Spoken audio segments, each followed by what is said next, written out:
Subscribe करें हमारे YouTube channel साधना gold को और पाएं वीडियोस सबसे पहले। बेल आइकन दबाना ना भूलें।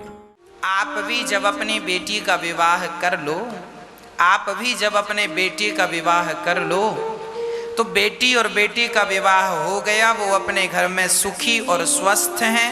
अब आप दोनों बुढ़ा बुढ़ी पति पत्नी दोनों भगवान में मन लगाओ। बेटा बेटी को अपने आनंद में रहने दो। आपका कर्तव्य है कि जब आपका बेटा समझदार हो गया है, विवाह आपने कर दिया,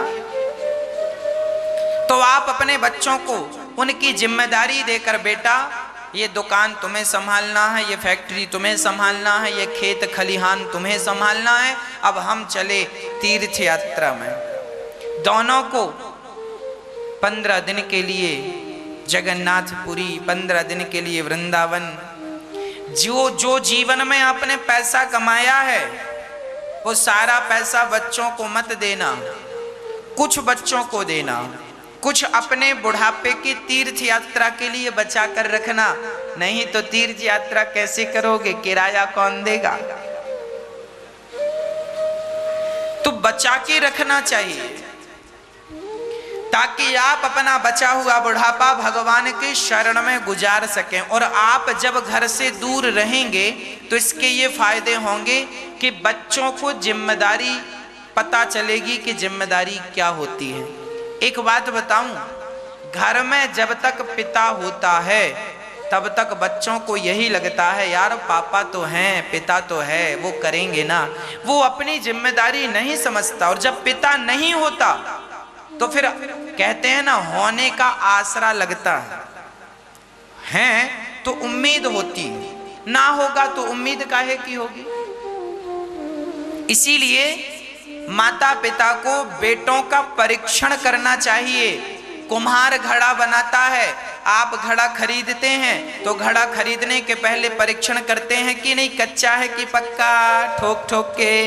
तो आपने भी अपने बेटे को पढ़ाया लिखाया, जरा उससे भी देखो, परीक्षण करो कि तुम्हारा बच्चा कच्चा है कि पक्का। कच्चा है तो पकाओ, और पक गया तो फिर उसे आजाद छोड़ दो, वो अपने संस्कार और अपने जीवन को आगे बढ़ाएगा। संस्कार की बेड़ियों में बस बंधा रहे, आप संस्कार पहले ही दे देना। वो दुकान चलाए, एक दुकान, पिता ने 1 लाख रुपए दिया और बेटे ने 1 लाख से 10 लाख कर लिया, 10 लाख से 50 लाख बढ़ाता गया। योग्य बेटा 1 रुपए को 50 रुपए बना देता है, और नालायक बेटा तो 100 रुपए को 1 रुपए कर देता है, 1 भी नहीं मिलता वापस। तो आपको पता कैसे चलेगा कि आपका बेटा लायक है या नालायक है, कच्चा है कि पक्का? तभी तो पता चलेगा जब तुम छोड़कर जाओगे महीने 2 महीने के लिए तीर्थ यात्रा, और जब लौट कर जाओगे तो पता चल जाएगा कि दुकान में उसने क्या हाल किया है, बढ़ाया है कि घटाया है। आपको फिर संतुष्टि होगी, चलो मेरा बेटा खड़ा हो गया पांव में, समझदार हो गया। अब आपकी जिम्मेदारियां और आप निवृत्त हो जाएंगे, आपका मन भगवान में लगने लगेगा। आज हम बूढ़ों को देखते हैं, बच्चों को दुकान में नहीं बैठने देते। अरे तेरा बाप है अभी, हम तो हैं, हम जाएंगे।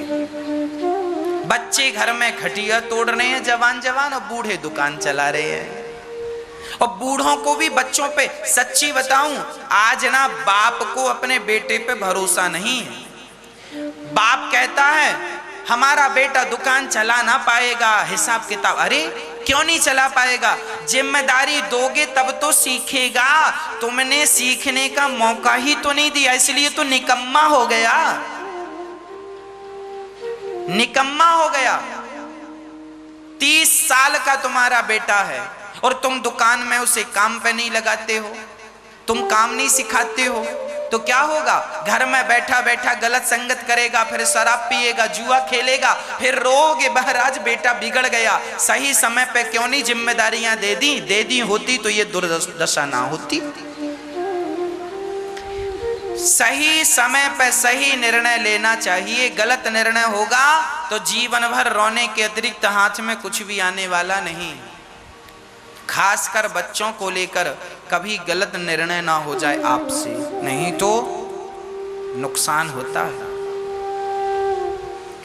आपके माना कि 4 बेटे हैं,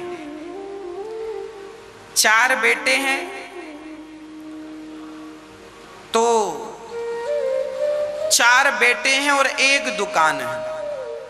एक पिता के पास एक दुकान थी और उसके 4 बेटे थे। चारों का विवाह हो गया, चारों बड़े हो गए, समझदार हो गए।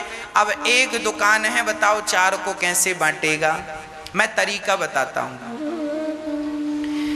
जिस पिता के पास प्रॉपर्टी कम है, संतान ज्यादा है, उस पिता का पहला कर्तव्य यह है कि वो अपने बेटों को योग्य बनाए। बेटा, तुम अपने बाप पर भी निर्भर ना रहो, अपना कमाओ खाओ। ज्यादा ही लड़ाई झगड़ा हो तो आप ऐसा करो कि 1 महीने तक एक बेटा दुकान चलाएगा, 1 महीने तक दूसरा, 1 महीने तीसरा, 4 बेटे हैं तो 1-1 महीने के लिए दुकान। यदि आपकी दुकान बढ़िया चलती है, मार्केट में है और दुकान एक है, और कोशिश करिए कि आप चारों को दे सकें। ना दे सकें तो बेटों को योग्यता तो दे दी ना, पढ़ा लिखा दिया, बेटे अपने से दुकान बनाए। बाप की दुकान पे तुम क्यों नियत डुला रहे हो? बाप ने अपनी मेहनत से बनाई है, अब जरा तुम भी अपनी मेहनत से बना कर दिखाओ। नहीं तो फिर बंटवारा 1-1 महीने के करो, नहीं तो 15-15 दिन के करो, नहीं तो 1-1 साल का, जो आपको सुविधाजनक हो वैसा करो।